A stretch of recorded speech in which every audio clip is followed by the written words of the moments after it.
Bem, o livro faz parte daquilo que os críticos de Jorge Amado, os estudiosos de Jorge Amado, chamam de segunda fase, né? A primeira fase seria aquele período onde Jorge Amado estaria filiado ao Partido Comunista, é o Jorge Amado que abraça o comunismo, quase um militante do comunismo, certo? E a segunda fase é aquela quando ele rompe com o Partido Comunista, depois das denúncias dos crimes de Stalin, feito por Khrushchev, e aí você tem um outro Jorge Amado, não é? É uma obra mais, digamos, mais livre, mais sensual, e que se pauta por um ponto que me parece importante, que é a superação dos personagens, determinados personagens, em particular as mulheres, e eu acho que esse é um ponto a se frisar, porque eu acho que nesse ponto Jorge Amado lembra um pouco Machado de Assis, né? Machado, você lê os romances de Machado, as mulheres são muito mais inteligentes e as mulheres são muito mais donas dos seus destinos, né? Em toda a obra de Machado. Isso é interessante porque o que faz com que as mulheres em Machado elas sejam completamente antirromânticas, né? Elas não têm pouco dessa idealização romântica, elas são muito calcadas na realidade, e ao mesmo tempo também não tem nada a ver com aquela personagem realista que você vai encontrar, por exemplo, em Eça de Queiroz, ou em Flaubert, que é a Madame Bovary, que fica vendo o mundo a partir dos livros, idealizando o mundo, não é? Então você pega Capitu, você pega as mulheres de Machado, elas não são assim, não é? É como se elas tivessem a medida do mundo, não é? Jorge Amado, as mulheres têm esse aspecto, e Dona Flor me parece, nesse ponto, uma virada muito importante na obra dele, porque ela é uma mulher pequeno burguesa, não é? Ela é uma mulher cheia de preconceitos, como toda pequena burguesa, não é? E que ela se depara com uma situação inusitada.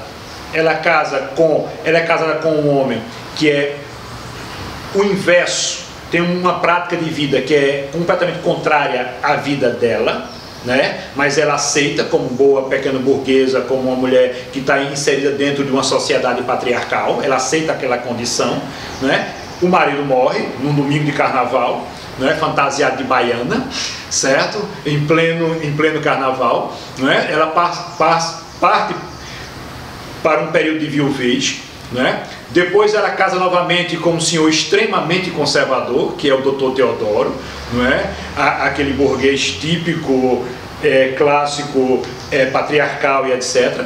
E aí ela começa a ser tentada pelo fantasma do ex-marido, Vadinho, não é? E obviamente ela é uma mulher honesta, certo? Acredita em todos os valores da pequena burguesia. Ela resiste até o momento que ela cede. E aí ela passa a ter agora 2 maridos. Não é? Ela passa a ter um marido que na verdade se coaduna com os valores os valores que ela cultiva, o valor pequeno burguês, e ao mesmo tempo o Vadinho, que representa um Brasil que anda à margem desses valores pequeno burgueses e esses valores burgueses, não é? Quer dizer, o Vadinho na verdade é o Brasil profundo. O Vadinho, na verdade, é aquele personagem lá de Memória de Sargento de Melícia, né? O Brasil ainda colonial, o Brasil tem um outro tipo de regra que ainda não se aburguesou, né? Ou pelo menos não buscou se aburguesar. Vadinho é esse outro sujeito, livre, não é? Ninguém é dono de si, onde constrói sua própria moral, está pouco se lixando para os valores burgueses ou pequeno burgueses, certo? E ela, na verdade, ela vai conviver. Se você observar bem, Dona Flor, ela é como se fosse uma síntese desses 2 Brasis. O Brasil burguês, não é? Conservador, que está preocupado com o que os outros acham de você, certo? E Vadinho, que é o Brasil profundo, aquele Brasil que vem da colônia, que continua perpassando todas as fases históricas e os valores morais que o Brasil cultiva, não é? E ela passa a conviver com esses 2 Brasis. E esses 2 Brasis ela convive aonde? Na sua cama, certo? E para isso, quer dizer, isso é um ponto importante, porque ela não é uma personagem que ela já nasce com ideias libertárias. Ela é uma personagem que que a partir do embate com a realidade, nesse ponto ele continua sendo bastante marxista, não é? É a realidade material, é a realidade que se apresenta perante ela, que faz ela, nesse embate, ela superar os seus próprios preconceitos e ela se tornar a mulher que ela se torna, não é? Que passa a ter dois maridos, certo? O Vadinho e o Teodoro, não é? Então a gente vai ver isso em várias outras personagens de Jorge Amado. Por exemplo, Teresa Batista Cansada de Guerra. Você tem mais ou menos essa mesma mulher que, a partir do embate com a realidade, ela vai tomando as rédeas do seu próprio corpo e de sua própria vida, a ponto que você tem um grupo feminista na Itália chamado Teresa Batista Cansada de Guerra, certo? Pouca gente sabe disso, mas tem uma organização feminista na Itália que tem o nome de Teresa Batista, certo? Então essa coisa das mulheres de Jorge Amado, que elas vão tomar para si, né, a partir desse embate com a realidade, né? Não é que elas nasçam, estreiam já dessa maneira, não. Há um processo de luta, né? E nesse processo elas vão tomando o corpo das suas vidas, dos seus corpos, dos seus destinos. Como é que o senhor vê o papel da mulher no livro? É interessante observar essa questão dela assumir para si, e que me parece que é muito mais importante do que assumir para os outros, até porque é muito estranho você dizer, não é, que você transa com um fantasma, não é? Não tem como você provar. Quer dizer, seria um adultério estranho, seria um pecado por pensamento, não é? Mas não por atos, certo? Nesse ponto continua sendo bastante religioso, porque ela peca por pensamento. Para todo efeito, ela está pecando por pensamento, já que o ato em si, né, não existe um ato materializado ali, não existe uma materialização, não é? Mas o que é importante frisar, no caso também do Vadinho, como filho de santo, não é? E você diz, mas o comportamento dele teria a ver porque ele é filho de santo, ou seja, por estar ligado ao candomblé, etc., e as regras morais são completamente, são regras diversas das regras, digamos, do catolicismo, não é? A pergunta é, ele vai ser filho de santo porque ele encontra ali um espelho do que ele é, ou ele torna-se o que ele é por causa da religião? Eu acho que é as duas coisas, porque tanto ele, nesse caso, quanto a religião fazem parte desse Brasil profundo. Desse Brasil continua existindo à margem desse Brasil oficial, burguês, patriarcal, etc. Não é? Quer dizer, o que você tem em Dona Flor é esse encontro desses dois Brasis, certo? E aí você tem esse Brasil que Dona Flor representa, quer dizer, ela sabe que o marido mente, mas mesmo assim ela casa com ele, não é? Aí tem um pouco desse Brasil oficial. Você sabe que as pessoas mentem, mas você ainda vota no sujeito, não é? Você sabe que faz parte do jogo patriarcal. Você faz parte dessa aparência, desse jogo entre a aparência e a essência. Há um jogo entre a aparência e a essência aí, não é? O que eu me mostro para a sociedade e o que eu sou de verdade, certo?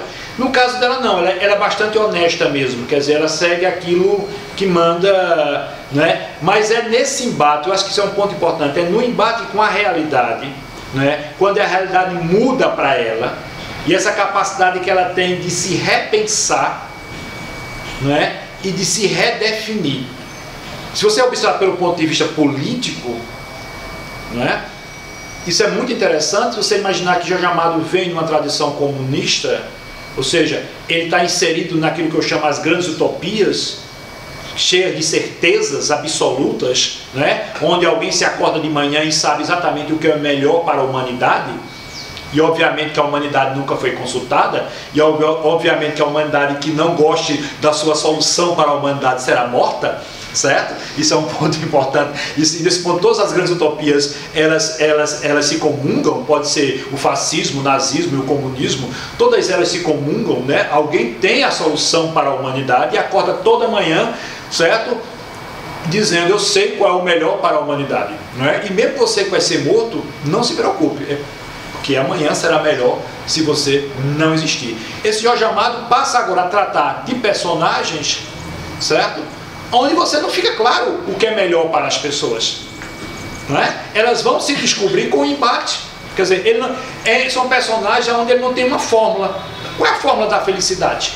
Não é? Ele dizia numa entrevista que até pouco tempo antes de terminar o romance, ele não sabia se Dona Flor ia ficar com os dois, certo? Porque ele não acreditava que aquela mulher pequena burguesa fosse capaz de assumir aqueles dois relacionamentos, não é? Fazer essa traição, trair um marido para o outro, quer dizer, trair entre aspas, porque um deles estava sabendo que dessa traição, ou suposta traição, não é?